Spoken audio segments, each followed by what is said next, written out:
Anderson Paak can do it all. He's a singer, rapper, drummer, writer, producer, and proud dad. Anderson's music borrows from genres such as hip-hop, R&B, funk, jazz, EDM, and rock and roll. The versatility of Anderson's sound is colored by the wide range of music he heard growing up and the many ups and downs he experienced in life. With the success Anderson Paak is expected to have in 2021 as a part of Silk Sonic with Bruno Mars, I thought it'd be a good idea to hit the rewind button and give you an overview of his career journey. In this video, we uncover who is Anderson Paak. Our music is ours. Anderson Paak was born Brandon Paak Anderson on February 8, 1986 in Oxnard, California, to Brenda and Ronald.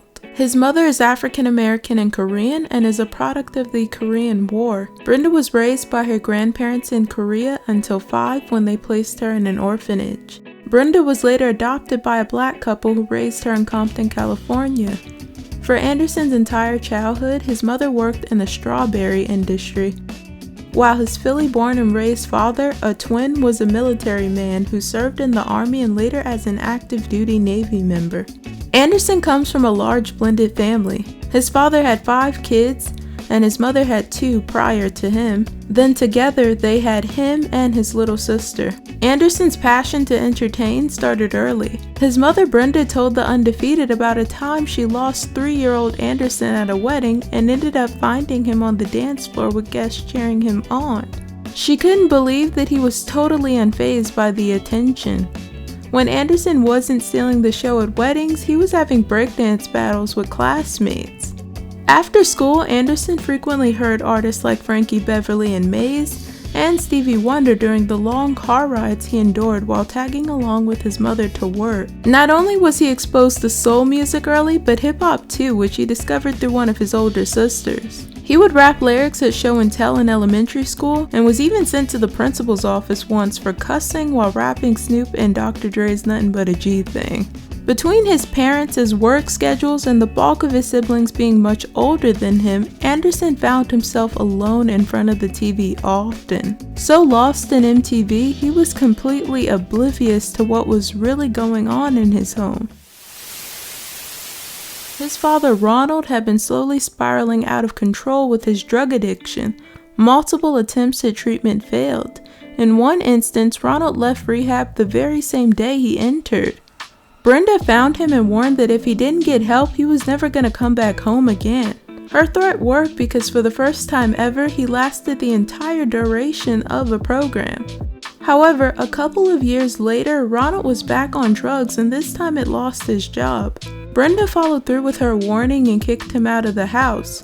She would give him money, but he would still sneak into the house and steal. One time, he stole all of her business funds, which forced her to get a loan from one of his friends, Dennis Willingham. Ron noticed Dennis being around more frequently, which angered him. He became abusive towards Brenda and went to jail for 6 months after an incident where he held her at knife point. 3 months later, when Ron should have still been in jail, he ambushed Brenda as she arrived home from work. Anderson and his little sister were in the house with their godsister and her boyfriend. They heard their mom arrive, so they opened the door only to see their father attacking her. So they ran to a neighbor's house to call the police. Anderson was in such disbelief at what happened that he thought that there was no way his father could have done it, instead laying the blame on his father's twin brother, Donald. Ultimately, Ronald was sentenced to 14 years for attempted murder, and Anderson would never see his father again until he passed. Anderson's mother Brenda got married again to Dennis Willingham, whom she leaned on for protection following the traumatic experience. She and her kids moved into his apartment in Ventura. Brenda and Dennis launched Sunshine Fresh Produce and later Willingham Farms. Brenda was one of the only black women in California working in the produce industry at a high level. The damage of the incident was reflected in Anderson's behavior. That same year, when he was 7 years old, he made his first gangsta rap song, Trigger. Anderson would also overeat and get in trouble in school for making noises in class. When Brenda clarified with him on what kind of noises he was making, he told her that it was the music that he heard in his head. One highlight of his childhood was attending an Earth, Wind & Fire concert in Las Vegas, where they pulled him and his little sister Fielding up on stage. As a student at Cabrillo Middle School in Ventura, Anderson wanted to play sax in band, but they ran out, so he had to learn the drums. His stepfather Dennis could play them and saw the drums as a great way for Anderson to channel his energy.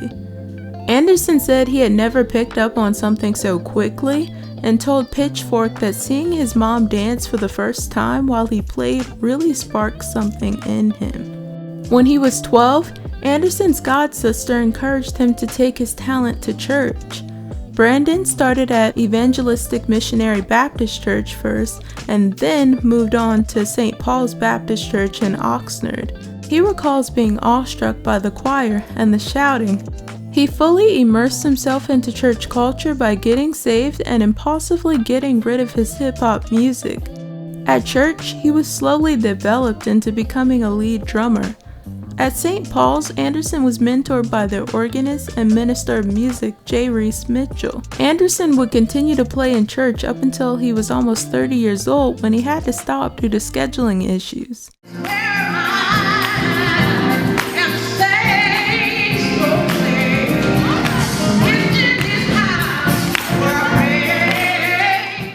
He considers church to be his musical foundation, telling Forbes that church was his main everything, including his main source of income. Anderson also told Vanity Fair, "Church was the best schooling I could have had. You can't learn it the same way going to college or paying for it. It's a spiritual process. The strong faith, the culture, just feeling the groove, feeling the choir out, knowing when to switch it up. It's reflexes, instincts."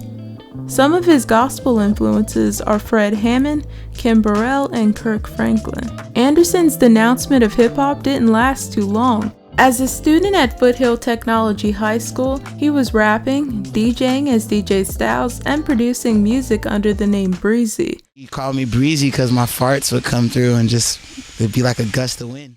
Breezy thought he was going to be the next Kanye West signed to Rockefeller by the time he graduated. In pursuit of this goal, his supportive mother converted a bedroom in their $1 million home into a studio. Anderson made a demo that earned him looks from industry executives. However, he didn't mesh with those he encountered because they wanted him to be like the artists who were trendy at the time, like the Yang Yang Twins and Little John. Regardless, Anderson's dreams would come to a screeching halt when his mother and stepfather went to jail for securities fraud. His mother was sentenced to 15 years. She was promising investors unrealistic returns that she was unable to realize through her business. So Brenda started gambling to repay investors. People found out that she was paying some investors back and not others, so they began suing her, which prompted the district attorney to open up a criminal investigation. Anderson's home got foreclosed, and he and his little sister had to live with different family members and friends until they graduated. It's just like having the ground just swept up under you. We was really spoiled kids. Feeling the pressure to grow up, Anderson sold his expensive music equipment and gave up on his dreams. Anderson spent years contemplating on if he could make a living off of drums. During this time, he worked at a van store and as a home healthcare aide while living in his friend Benji's garage. He also did a short stint at a culinary school and worked at Ralph's. In 2007, at 21, in search of stability, Anderson got married to his church sweetheart. The marriage didn't last long, but she encouraged him to focus on music again, which led him to move to LA to become a session musician. To make himself viable, he enrolled at the Musicians Institute in Hollywood. This is part 1 of Who is Anderson Paak. Stay tuned for part 2 out next week. Please like, comment, and subscribe. Thanks for watching.